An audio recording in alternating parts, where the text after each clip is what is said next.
김현정의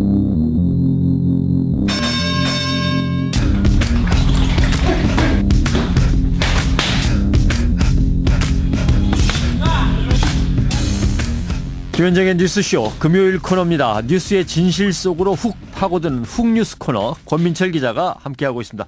권민철 기자 어서 오십시오. 안녕하세요. 예. 오늘 주제는 뭡니까? 먼저 준비한 음향 한 개 듣고 시작하겠습니다. 예. 학생과 동문, 교수와 직원 모두 함께 뜻 모아 이화 공동체 회복하자.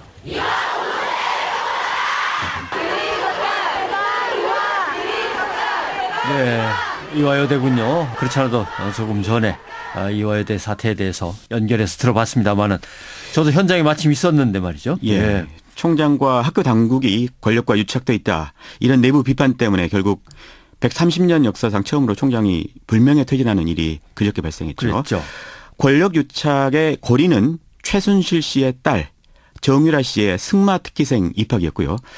이번 사태 보면서 이 승마 특기생 제도에 뭔가 좀 구린내가 난다 이런 분들 계셨습니다. 그래서 오늘 훅뉴스 승마 특기생 문제를 파봤습니다. 예, 도대체 말 타는 게 뭐라고. 문제는 말이 아니라 대통령의 최측근인 최순실 씨가 국정을 얼마나 농단했느냐, 권력을 어떻게 남용했느냐, 이제 이 의혹인 것 같아요. 네. 그 중에서 확실하게 증거가 드러나고 있는 게 이제 딸의 승마 문제겠죠. 그렇습니다. 그러면 승마 문제를 좀 살펴보십시다. 과거에도 승마 쪽에서 뭐 문제가 발생한 적이 있었어요? 2013년 4월에도요. 예. 당시 경상북도 상주에서 승마대회가 열렸었는데 정유라 씨가 고등학교 2학년 때였는데요. 그때 1등을 놓치자 경찰이 심판진을 전부 불러들여서 조사하는 초유의 사건이 발생합니다. 네. 승마계에서는 이걸 사건으로 부르는데 왜냐하면요.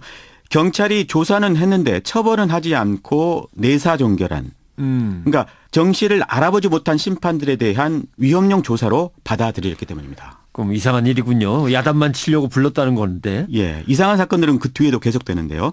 승마협회 임원들이 줄줄이 물갈이가 되고요. 예. 또 승마협회를 감독하는 문체부의 담당 국장, 과장 이런 사람들이 경질되는 초유의 사태도 잇따릅니다. 그 이제 대통령이 했던 그 유명한 말이죠. 그 사람들 나쁜 사람들이라고 하더라. 라고 하는 거죠. 그 공무원 신분에 박탈당하는 일도 벌어졌죠. 예.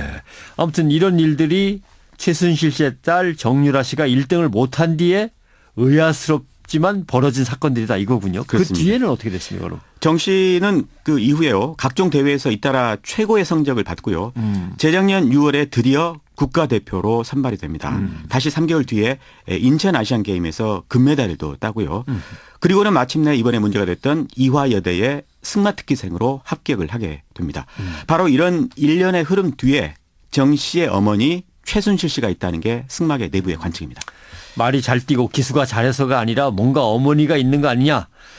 근데 이 최순실 씨는 언제 어떻게 해서 이 승마계에 연결이 되는 겁니까? 승마계와 연을 맺은 게 2011년부터라고 합니다. 당선되기 전이네요. 박근혜 대통령 당선되기 전입니다. 2011년이니까. 그렇죠. 예. 최 씨는 남편 정윤혜 씨와 함께 당시 서울시 승마협회 임원 박모 씨라는 분이 있는데 이분과 면을 트는데요. 예. 그 박모 씨가 앞서 말씀드린 상주경찰서 사건 이후에 승마협회를 완전히 장악하게 되는 그 인물입니다. 승마계 내 인사 이야기 들어보시죠.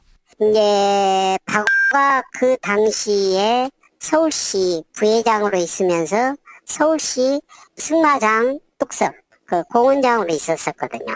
네. 거기에서 최순실이 정윤회를 알게 된 거예요. 회원으로 들어와가지고. 그때는 정윤회만 말을 탔다고 해서 막 그랬었어요. 예. 남편만 말을 탔었다라고 하는 얘기고.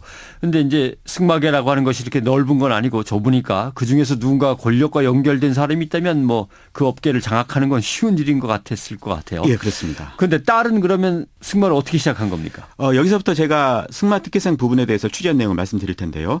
정유라 씨가 말을 타기 시작한 건 이종 사촌 언니가 연세대학교에 승마 특기생으로 입학한 걸 보고 그걸 보고 하지 않았겠냐 이런 관측이 있습니다. 예. 그러고 보면 과거에도 이렇게 승마 특기생으로 대학에 들어갔다가 논란이 된 적이 있는 건가요? 네, 가장 잘 알려진 예가 1989년이죠. 네. 전두환 씨, 이 전두환 씨의 조카가 고려대에 승마 특기생으로 입학한 일이 있었습니다. 그런데 이 승마 선수의 몸이 거의 씨름 선수 몸이어서 학내에서 큰 논란이 있었었죠. 그러니까 열심히 준비하는 훈련생들이 많은 분야가 아니니까 이쪽으로는 뭔가 이런 그 특혜의 이제 뭔가가 좀 빈 구석이 있을 수도 있겠군요. 그럼 이렇게 알려진 사람들 아닌 다른 승마 특기생들의 비리나 뭐 의혹 문제도 또 많을 거 아닙니까? 네, 제가 그래서 일선의 그 승마 클럽을 상대로 취재를 해보니까요. 실제로 학생들이 승마를 하는 이유, 그 이유는 대부분 승마 특기로 대학 진학을 하기 위해서라고 합니다. 이 부분도 한번 들어보시죠. 지금 우리나라에 일반적으로 그냥 뭐 대학을 가기 위해서 이제 승마를 하는 학생들이 많거든요. 대부분 대학을 가고 나면 말을 안 타는 친구들도 많고요. 안 하는 친구들이 거의 한 60, 70%고요. 예, 축구나 농구와 달리 집에서 받쳐주기만 하면은 뭔가 좀 쉬워 보이는 그런 분야인 듯한 느낌이 확 듭니다. 누구라도 승마를 하면 대학에 들어가는 건 용이한가요? 웬만한 대학은 그야말로 식은 죽 먹기다 이렇게 이야기를 하더군요. 그리고 유명 대학 입학도 어렵지 않다는 이야기를 쉽게 들을 수 있었는데요. 다른 승마 클럽의 이야기도 한번 들어보시죠. 이거는요, 문이 되게 좁지 않아요. 왜냐하면 승마를 하는 아이들이 별로 없어요. 그리 많지 않아요. 왜냐면 아직은 그렇게 대중화된 게 아니잖아요. 그죠? 일단 대학 들어가는 게 쉽고, 지금 뭐 나오잖아요. 뭐, 이대, 이런 연고대, 이런 데도 다 말로도 가요. 말로 가는지 말을 타고 그냥 들어가는 건지 뭐 어떻게 표현해야 될지 모르겠습니다만 입학 과정은 어떻게 됩니까? 승마를 시작하는 연령대는 어릴수록 좋다고 합니다. 왜냐하면 결국은 대회 성적이 중요한데 대회에서 좋은 성적을 내려면 인맥도 좋아한다고 하더군요. 그런데 인맥을 쌓으려면 어렸을 때부터 말을 타는 게 유리하다고 합니다. 글쎄 소질이 있으면 잘 타겠지만 인맥과 성적이 어떻게 관련이 되는 겁니까? 요거는 그 승마 대회의 특수성과 관련이 있는데요. 네. 승마 가운데 마장마술이라는 종목이 있습니다. 바로 그 정유라 씨가 하는 종목인데요. 이 마장마술은 말을 얼마나 잘 다루냐 이걸 보는 종목이기 때문에 심판의 주관적 평가가 강하게 작용을 한다고 합니다. 따라서 심판을 잘 알고 또 얼마나 가깝냐 이게 이 성적에 영향을 미치는 경우가 적지 않다고 하군요. 승마계 인사의 증언입니다. 편파적으로 봤었던 건 사실이에요. 우리 심판들이. 내가 말을 사준 사람들은 점수를 후하게 줄 수밖에 없고 내 승마장에 있던 사람은 또 점수를 후하게 해주고 지금 그런 것이 만연됐었어요. 네, 승마를 배우는 과정에서 생겨난 네트워크 인맥이 결국 도움이 되나 보네요. 네, 승마계 내부가 말씀하신 대로 워낙 좁기 때문에 이렇게 얽히고 설키는 경우가 많은 것 같습니다. 인맥이 중요하다는 이야기가 그래서 나온 거고요. 예. 이제 국제대회 성적이 좋으면 확실히 유리하겠죠. 보니까 정유라 씨도 아시안게임에서 금메달 딴 게 있더군요. 물론입니다. 하지만 정 씨의 아시안게임 금메달에 대해서도 이런저런 뒷말이 많습니다. 금메달도. 네, 아시안게임은 적어도 그 승마 대회로는 그렇게 큰 위상의 국제 대회가 아니라고 합니다. 예. 실력 있는 다른 나라 선수들은 이 빠진 채 진행되는 일종의 2부 리그다라는 건데요. 승마계 내부 인사 이야기 들어보겠습니다. 일본, 중국, 아랍권에서 마장마술 시합에는 일진들을 안 내보냅니다. 왜냐하면 그게 이제 아시안게임은 작은 게임이라 생각하고 올림픽이나 세계 선수권 대회를 가장 큰 그 경기를 보거든요. 제일 걱정하는 건 말 수송 도중에 부상당하가 봐서 말 좋은 거는 19억이에요. 19억 원? 예, 말 한 마리가. 그렇게 비싼 말 싣고 다니는 거나 출전하는 경비나 이런 것들이 있어서 뭐 아무 대회나 다들 나가고 그러는 건 아니군요. 급이 낮은 경기, 높은 경기를 고르는군요. 근데 우리는 괜히 큰 대회로 생각했는데 아시아 경기 하니까. 그렇죠. 그래서 우리 남자 선수들의 경우는 금메달을 따면은 군대 면제까지도 시켜주잖아요. 그런데 아시안게임의 경우는 이렇게 국내 대회식으로 운영이 되다 보니까 국내 대회처럼 심판과의 안면도 덜어 작용하는가 봅니다. 다른 승마계 인사 이야기 들어보겠습니다. 아시안게임 현장에도 다 들어가고 각 외국 심판들 다 만나고 뭐 아시아 연맹 할 때도 거기서 다 관여하고 자기가 다 했어요. 예. 그렇죠. 뭐 심판이 그렇다고 많을 것도 아니고 뭔가 마음만 먹고 잠깐 뒷배경만 좀 좋고 네트워크만 연결이 되면 이것저것 관리가 되는 것 같네요. 아무튼 그 성적 가지고 대학도 갈 수 있는 거죠. 그렇습니다. 또 한 가지 이거는 뭐 일반적인 경우는 아닐 수도 있겠습니다만 때로는 학교 당국에 기부금을 내고 들어가는 경우도 있다고 합니다. 이 부분도 관계자의 말로 들어보시죠.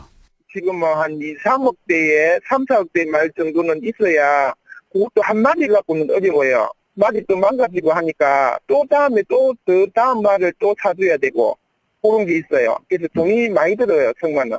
그리고 또 부모님이 그 기부도 좀 해야 된다는 이야기도 들었고요.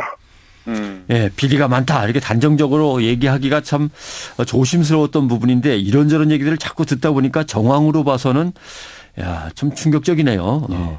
승마라는 종목이 결국은 돈이 많이 들어가고 돈과 관련이 있군요. 네, 사실 승마가 일반인들과는 좀 거리가 있는 스포츠이긴 합니다. 하여튼 아무나 할 수 있는 스포츠는 아닌가 봅니다. 네. 기부금 얘기가 나왔는데 한편 대학에서 보자면 뭔가 이런 학생들이 들어온다고 할 때 그 항상 부모의 배경을 갖다가 생각할 수도 있겠어요. 되게 지도층이나 거물급이 아니면 상당한 부유층의 자제들일 거 아닙니까? 네, 최순실 씨의 경우만 놓고 보더라도요. 이대가 그 최 씨의 딸을 입학시켜 놓고 얼마나 많은 특혜를 정부로부터 받았습니까? 그러니까 대학으로서도 이 승마 특기생으로 들어오는 학생들을 사회 지도층이라든가 거물급 자제들로 보고 있는 것 같습니다. 네. 한 가지 덧붙이자면 그 오늘 이야기가요. 대학 진학용이 아닌 그 선수 생활 자체의 목적을 두고 성실히 땀 흘리고 있을 이 승마 유망주들 이야기는 아니라는 점도 아울러 밝혀드립니다. 예. 뭐 그런 선수들 또 그런 선수들의 가족들의 사기가 꺾이는 걸 저희도 바라는 건 아니고요. 여기에 담겨져 있던 비리, 의혹들을 밝혀내고 끊어내야겠다라고 하는 취지니까요. 예. 권미철 기자 수고했습니다. 고맙습니다.